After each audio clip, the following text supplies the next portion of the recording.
Now, the quality that distinguishes leaders is the ability to take pressure. Winston Churchill became a leader in Britain. When the biggest crisis was faced by the country, they looked upon someone who could take the pressure. How do you take pressure? When you struggle.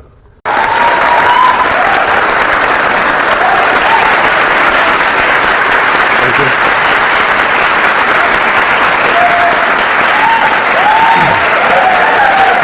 Thank you.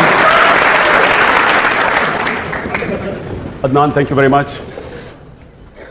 I would like to thank the Oxford Union for inviting me here, Pakistan Oxford Society, and especially this, the Pakistani Knowledge Initiative taken by Adnan and his team.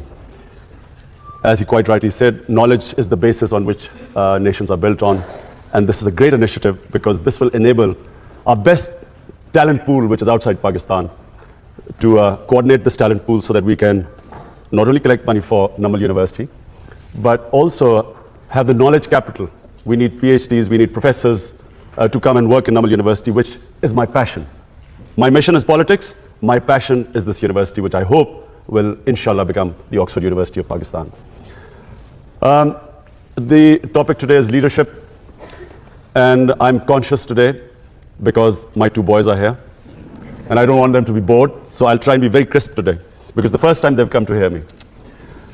Leadership. All of us have the ability to be leaders. Everyone has the potential to become a leader.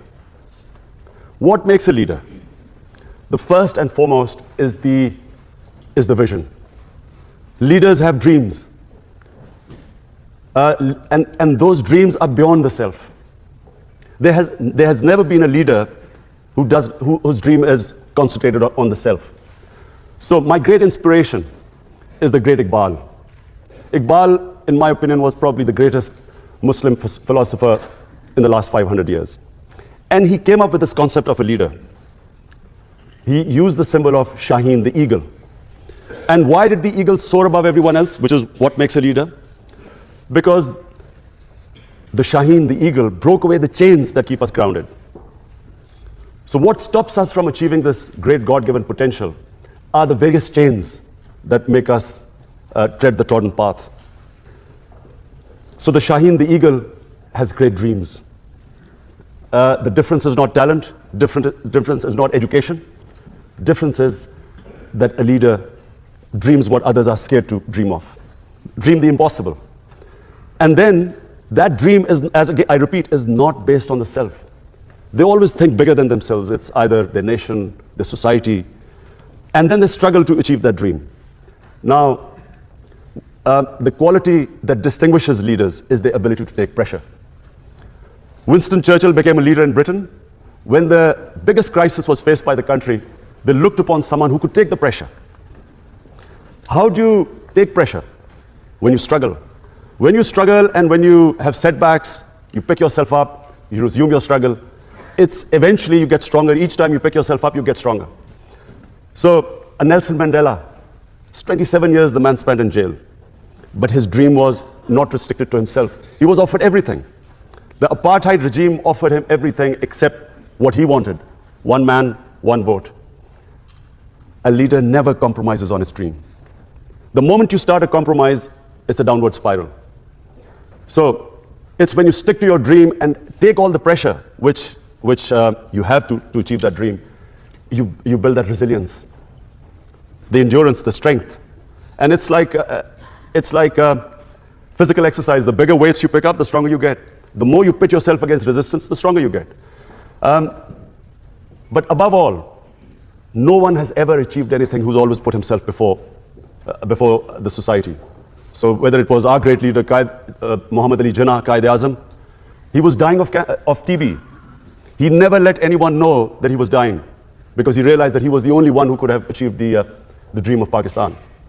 So it wasn't for him. The dream for Pakistan was not for himself because he was already dying of cancer, of TB. The dream was something beyond the self. And so was Gandhi, another great leader. Mandela, our Prophet, peace be upon him, the greatest leader. When he struggled for 13 years, every hardship he faced in these 13 years, and eventually when he when he headed the state of Medina, and all the hardships they faced. But when he was in the 10 years when he was at the peak of his power, the famous address at Arafat, where 100,000 people standing and him addressing them from the Mount of Arafat, and he asked the people, "Can you bear witness in front of God that I have conveyed his message to you?" So the 100,000 people said yes. And then people started crying. They started crying because they realized that he had just come to deliver a message. The objective was not power. He still lived in that little house, which was the Masjid al-Nabi, the little few rooms which he had when he came with nothing. So it was never for the self. And the moment he had achieved his mission, everyone cried because they knew that he was going to go. Similarly, if you look at any big name, they had a bigger vision. So number one is the vision. Number two, a leader can only achieve his mission if he conquers his fears. The biggest impediment in the way of people achieving their mission is that they get scared. They get scared of humiliation, failure. A lot of people don't attempt things because they're scared that people will laugh at them. People get scared because they're scared they'll lose their livelihood. I'll lose my job, I might not get a better job, and so they don't take a risk. And then, of course, above all, the greatest fear of death. That stops people from chasing their dreams. So fear is the biggest impediment in the way, not just of someone becoming a leader, but from anyone achieving their potential in life. It's fear that stops us along the way, makes us compromise. In my 13 years in politics, so many times, and 16 years in politics, so many times, I was offered compromises to become part of a government, accept something less. There's always a temptation during bad times to accept something lesser than your dream. And that's where the downward slide, as I said, starts. So fear is, you get scared along the way, people will say you can't do it. The moment you accept in your mind that you can't do it, you won't do it. As long as you do not accept defeat, failure cannot defeat you. You only lose when you give up. As long as you keep pursuing your dream, every setback is a time to analyze where you went wrong. Analyze your mistakes, correct them, pick yourself up, start your struggle again. One of the great attributes of a good leader is his ability to analyze where he went wrong. The ability to be their own best critic.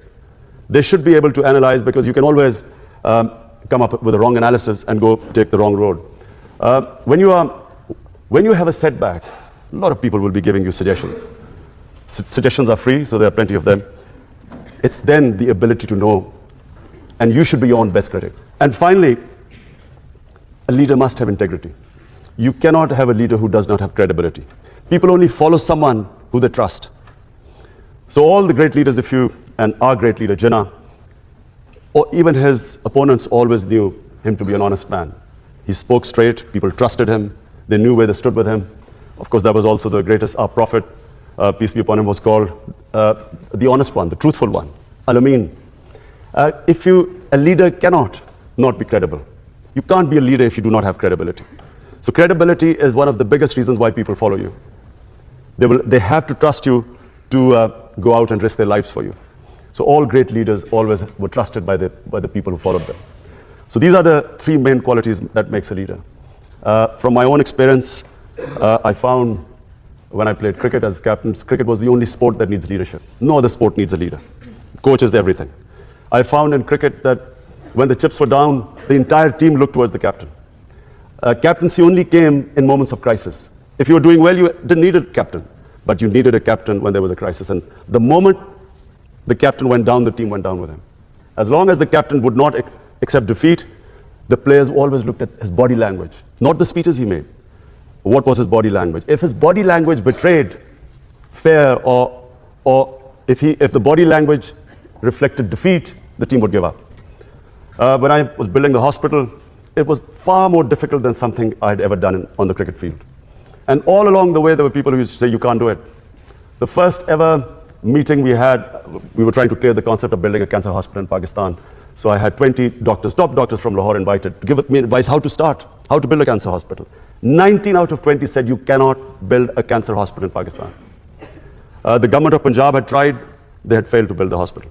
Only one said that you can build a hospital, but that doctor said that you cannot treat cancer patients free. Today, Shaukat Hanum is the only private cancer hospital anywhere in the world. where 70% of patients get free treatment.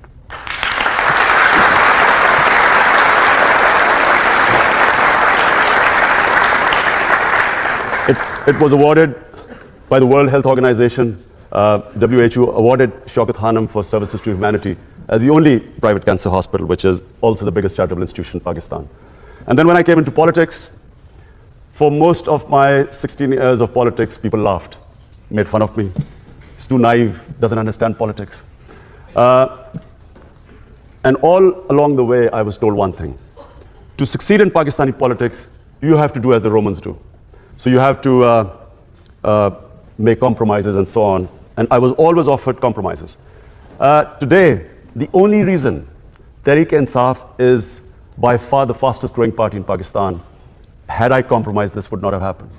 It's because people in Pakistan, as I say, an idea whose time has come. Finally, people have realized that it's the only political party that they can trust. Tehreek-e-Insaf is the fastest growing party in Pakistan's youth because the youth wants change. And although even the other status quo parties talk about change, the youth of Pakistan today trusts Tehreek-e-Insaf. Had I compromised along the way, this would not be the position today. And it certainly would not be the position where Tehreek-e-Insaf today is poised. And I'm making a prediction in front of all of you. The next election will be swept by Tehreek-e-Insaf.